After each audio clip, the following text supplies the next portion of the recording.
Bonjour Edgar Bevier, merci beaucoup de nous accueillir et de nous consacrer un peu de temps. Quel est le rôle du café à la table d'Edgar? C'est très important pour nous parce que, vous savez, on est dans l'excellence. C'est important que le client finisse un repas par quelque chose qui est... Voilà, on est aussi dans l'excellence dans le café. Je pense vraiment que Nespresso a apporté beaucoup sur la qualité, sur la constance du café. Un choix de café aussi, parce que c'est important. Donc on donne un choix et ensuite, nous, comme professionnels, on va apporter ce café dans les meilleures conditions, la bonne température, la mousse, dans des verres, très important pour nous, jusqu'à la finalité du repas. Donc le café a sa place en fait dans la sommellerie, c'est une partie du monde de la sommellerie aussi. Tout à fait, j'ai parlé avec notre sommelier Florent, justement pour avoir une approche aussi différente. Moi comme cuisinier, lui comme sommelier, donc une approche différente des goûts. Je pense dans les vins c'est un peu la même chose et c'était pour moi une révélation parce qu'on est toujours axé sur un ou deux goûts, un ou deux senteurs et là on s'aperçoit qu'il y a une diversité chez Nespresso qui est juste extraordinaire.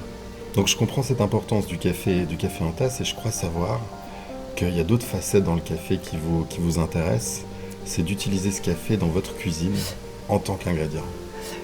Oui, c'est vrai qu'on a fait des essais. Vous savez que bon, la cuisine méditerranéenne, c'est pas nécessairement une cuisine où on met, où on assaisonne des mets avec le café.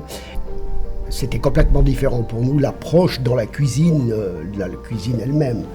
Donc on a fait des tests et on a fait des essais qui étaient vraiment extraordinaires parce on a découvert des choses qu'on ne savait pas sur le café, déjà première chose, et puis on s'est aperçu qu'on pouvait amener justement cette élégance de certains cafés, avec ces notes de céréales, etc., sur des plats même très très délicats comme la langouste, la langoustine, avec le melon, avec le pastèque. C'est des choses qui sont merveilleuses parce que vous savez qu'il y a différentes forces de café, il y a différents grands crus. C'est exactement comme mon huile d'olive qui est un peu le fil conducteur de ma cuisine.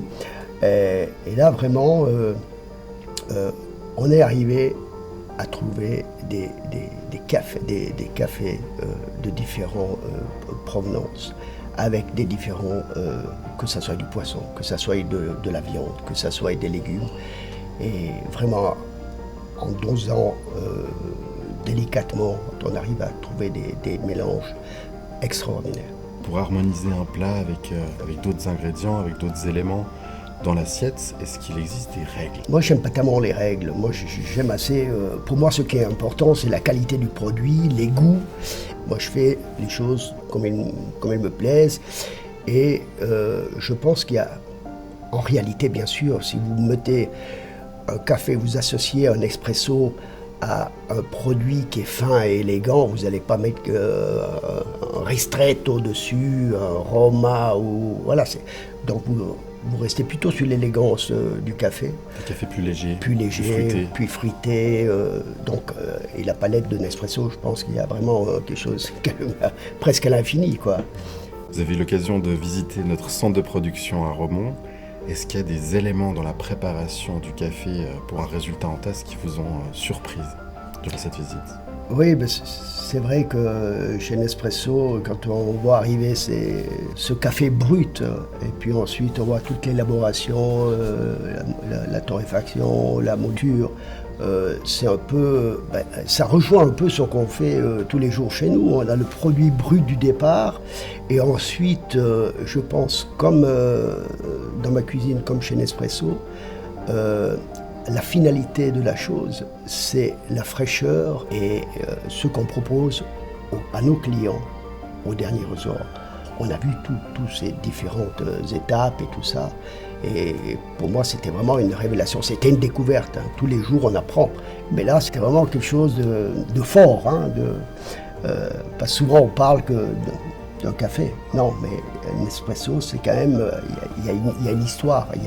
Il y a le brut et on arrive à avoir cette fraîcheur de café.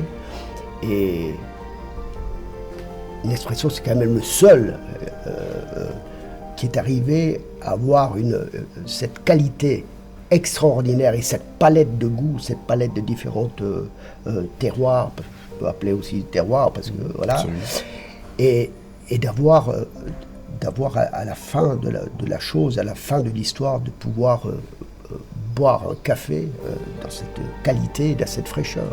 Et c'est juste extraordinaire.